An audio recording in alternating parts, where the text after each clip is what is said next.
Bingung melihat suatu saham ini mau naik ke atas atau turun ke bawah? Atau penasaran kadang-kadang, ini saham sudah naik kok tiba-tiba bisa turun? Ataupun saham ini sudah turun ke bawah, kapan ya dia naik lagi? Nah, biasanya itu sering terlintas di pikiran kita. Benar apa benar? Yes, kalau benar di video kali ini kita akan menggunakan satu indikator yang akan membantu kita dalam menentukan hal tersebut. Apa itu? Benar sekali, MACD. Bukan CD yang itu. Yap, CD merupakan salah satu indikator yang paling sering digunakan dalam analisis teknikal, salah satunya saham. Lantas gimana sih cara menggunakan MACD ini agar membantu kita profit dalam trading saham? Yaps, jadi jangan kemana-mana, siapin snacknya, tehnya, susunya, atau kopinya, dan nonton video ini sampai habis. Ya teman-teman, ini langsung saja kita masuk ke papan tulis. Papan tulis, emangnya lagi sekolah apa? Enggak. Ini kita langsung masuk aja ke chartnya, chart saham. Di sini saya kalau teman-teman lihat, ini memang sekilas memang trading view, tapi saya menggunakan aplikasi BRI Dana Reksa Sekuritas yaitu BRIX ya. Kenapa? Belakangan ini memang saya sering trading di sini. Lagi banyak promonya teman-teman, seperti salah satunya ini ya teman-teman ya. Jadi kita berkesempatan mendapatkan saham BBRI. Yaps, jadi kamu jangan sampai ketinggalan. Daftarnya langsung saja, linknya saya taruh di bawah dan mulai trading sekarang juga. Oke, lanjut ya kemudian ya. Ini kita ngomong soal MACD ya. Rata-rata MACD itu ada di setiap chart karena memang sering digunakan. Cara munculinnya gimana? Munculinnya ini ada yang namanya indikator ya teman-teman ya. Langsung ketik saja MACD. Tuh udah ada. Kita klik, dia akan muncul seperti ini. Ya oke. MACD ini sendiri terdiri dari beberapa komponen yaitu kepala, mata, tangan, bukan. Tapi terdiri dari pertama garis biru dan garis merah, yaitu biasa orang bilang signal dan MACD ya, itu garisnya. Kemudian terdiri dari histogram. Gitu aja, Hyung. Nah, ini gimana lihatnya? Nah, ini teman-teman. Untuk settingannya, biasa orang tanya settingannya pakai apa? Rata-rata pakai yang udah default saja, itu 12, 16, dan signal lengthnya itu 9. Stylenya bebas, mau diwarnain apa, tapi jangan diwarnain putih semua, bakal kagak nampak, karena backgroundnya putih. Oke, kita lanjut lagi ya teman-teman ya. Jadi itu semua kasih setting default aja ya teman-teman ya. Nah, pertama teman-teman, yang patut kita ketahui ya teman-teman ya, MACD ini seenggaknya teman-teman, di sini ada poin yang 200, 150 ini abaikan saja. Lah ngapain disuruh lihat kalau dari tadi disuruh abaikan? Nah, di sini teman-teman. Garis nolnya teman-teman ini ya, garis nol ya. Anggap saja sekitar sini ya teman-teman ya. Ini garisnya, oke ya. Ini yang menandakan bahwa saham uptrend ataupun downtrend ya. Gimana caranya?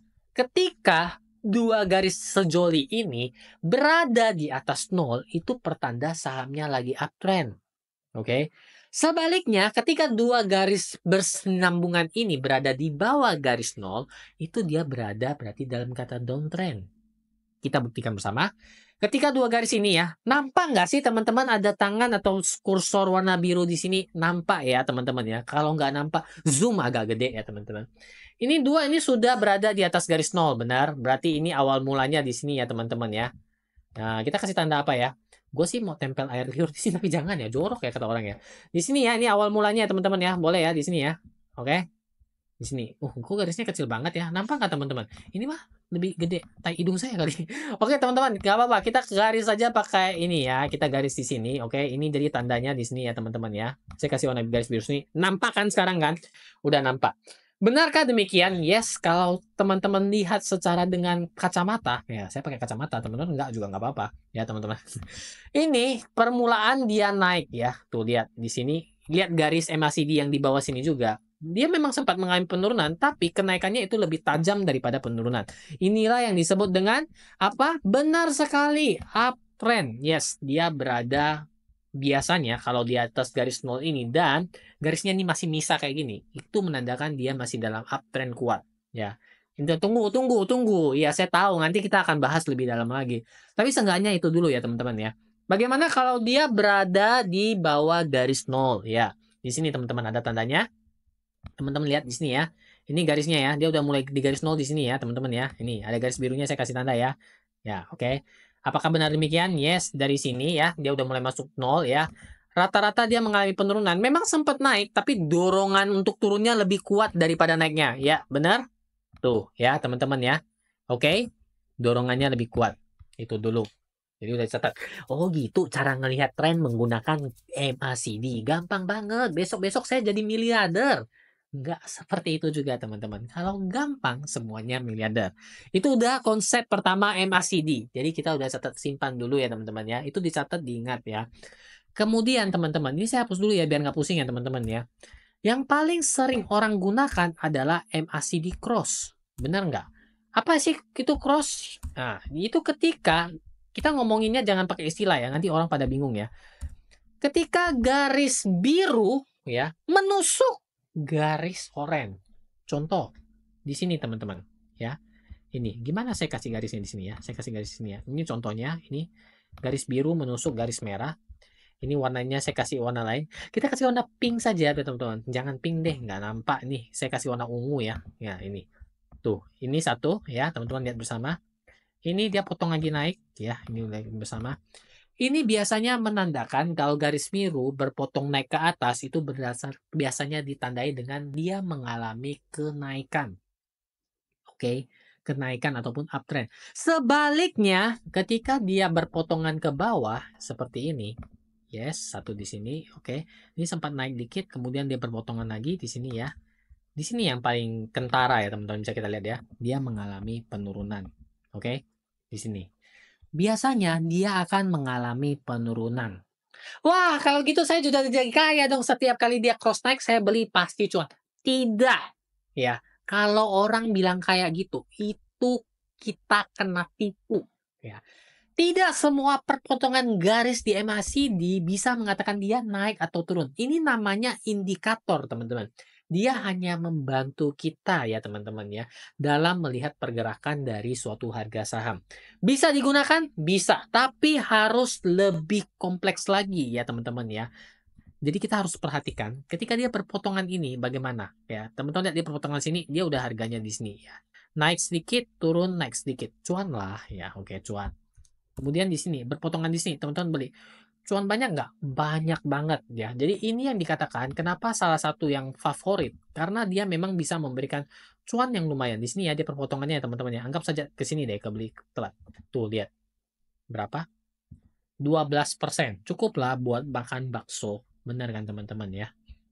Jadi, inilah konsep dasar, masih bisa hilang. Inilah konsep dasar kita menggunakan MACD ya teman-teman ya. Ini. Jadi dari sini kita bisa lihat kan, kalau dia sedang dari posisinya udah di atas banget, dia potong ke bawah, itu kemungkinan saham itu akan mengalami penurunan. Begitu juga kalau dia posisi garis-garisnya sudah di bawah banget dan dia berpotongan naik, itu kemungkinan dia akan naik ya. Lantas gimana sih cara menentukan dia kapan baliknya dari atas ke bawah ataupun dari bawah ke atas? Ini yang biasa orang sebut dengan divergence. Ya, teman-teman. Ini konsepnya bagi yang udah lebih advance mungkin dia akan lebih ngerti, tapi bagi kamu yang mungkin baru pertama kali dan ingin lebih lanjut mengenai divergence ini, coba tulis di komentar karena saya butuh tahu juga seberapa sih yang baru mulai dalam menggunakan indikator ini dan seberapa yang sudah kenal dan paham banget menggunakan indikator ini. Coba tulis di komentar. Saya kasih waktu 3 kali 24 jam. Kelamaan kayaknya ya. Oke, jadi secara singkat saja teman-teman. Biasanya suatu saham akan mulai mengalami kenaikan teman-teman. Itu ditandai dengan MACD-nya dengan harga itu berjalan tidak seimbang atau tidak sejalan. Contohnya ya teman-teman, ini tipis banget. Ini harga nih dia naik ya, memang tipis banget. Tetapi kalau untuk MACD-nya, dia naiknya kuat banget ya, kemiringannya ya teman-teman ya. Bisa dilihat di sini ya. Ini berarti dia sejalur. Biasanya ini nggak ada divergensi sebenarnya teman-teman. Ini saya cuma menandakan saja ini harganya dia mengalami kenaikan, namun MACD-nya lebih kuat. Penurunannya tidak seberapa, tapi dia lebih kuat teman-teman untuk MACD-nya ya, garis kemiringannya ya. Kalau kita bisa copy paste, ini kita paste ya. Ini paste, MACD-nya itu dia naiknya kuat banget. Hilang garisnya teman-teman ya. Ya, ini kita kira-kira saja ya teman-teman ya. Jadi kita bisa lihat bersama di sini untuk garisnya MACD mengalami penguatan yang sangat kuat banget. Oke. Setelah itu teman-teman, biasanya kalau orang lihat pembalikan nih teman-teman ya, harga cenderung memang akan mengalami kenaikan terus temurus, namun ya MACD-nya berkatakan lain. Yes. Ini yang menandakan bahwa suatu saham itu akan mulai mengalami penurunan. Oke, di sini ya teman-teman ya. Salah satu cara menggunakan MACD-nya. Untuk yang posisi pembalikan biasanya itu ya teman-teman ya. Contoh teman-teman ya, contohnya sahamnya mengalami penurunan, namun MACD-nya mengalami kenaikan ya di situ ya contohnya teman-teman ya. Di sini ini sangat tipis banget. Jadi saya coba cari ya apakah ada yang bisa benar-benar contohnya mirip-mirip. Jadi kita langsung bisa praktekin. Ya, di sini ya teman-teman ya. Setelah saya scroll agak panjang di sini ya teman-teman. Tadi kalau yang untuk penurunan kan sudah ya. Harga makin naik tapi MACD makin turun. Itu tanda-tanda sahamnya sudah akan turun ya. Begitu juga dengan tanda-tanda sahamnya akan naik. Harganya nih cenderung mengalami penurunan, namun MACD-nya cenderung lurus ataupun sedikit mengalami kenaikan. Ini dia. Bullish divergence dan bearish divergence. Rangkuman semuanya teman-teman. Jadi teman-teman, MACD ini nggak bisa dikatakan salah satu mutlak indikator yang digunakan untuk langsung lu beli jual sesuai MACD. Itu bakal loss ya teman-teman ya. Itu belum nanti saya akan melakukan riset lebih dalam supaya teman-teman bisa lihat. Ini contohnya juga kemudian saham yang saya gunakan adalah BBCA ya. Beberapa saham itu sangat patuh dengan yang namanya MACD, tapi kebanyakan juga tidak patuh. Jadi pastikan teman-teman melihat dulu apakah sahamnya cocok dengan indikator MACD atau tidak, ya. Apabila muncul seperti yang pergerakan bullish divergence ini ya, teman-teman sudah boleh mulai nyicil karena teman-teman ini bisa mendapatkan profit yang sungguh sangat tinggi. 32% bayangin. Dan apabila bearish divergence sudah mulai muncul tanda-tandanya, teman-teman sudah bisa melakukan taking profit karena penurunannya juga tidak alang-alang teman-teman. Lihat di sini. Sampai terdalamnya adalah 15%. Baru dia mengalami kenaikan lagi. Oke. Jadi itu merupakan salah satu bagaimana kita menggunakan MACD agar strategi trading kita makin kuat untuk menuju profit. Gimana? Ya, teman-teman, jadi itulah bagaimana cara kita menggunakan MACD sebagai alat bantu dalam mengambil keputusan dalam pembelian ataupun penjualan saham. Saya harap video ini dapat bermanfaat bagi teman-teman. Bagi yang punya pertanyaan ataupun masih punya request, silakan tulis sepanjang mungkin di komentar. Dan bagi teman-teman penasaran apa sih yang bakal saya bahas ke depannya, teman-teman silakan subscribe saya di sini. Akhir kata saya ucapkan banyak terima kasih yang telah nonton sampai di sini. Sampai jumpa lagi di video yang satu ini.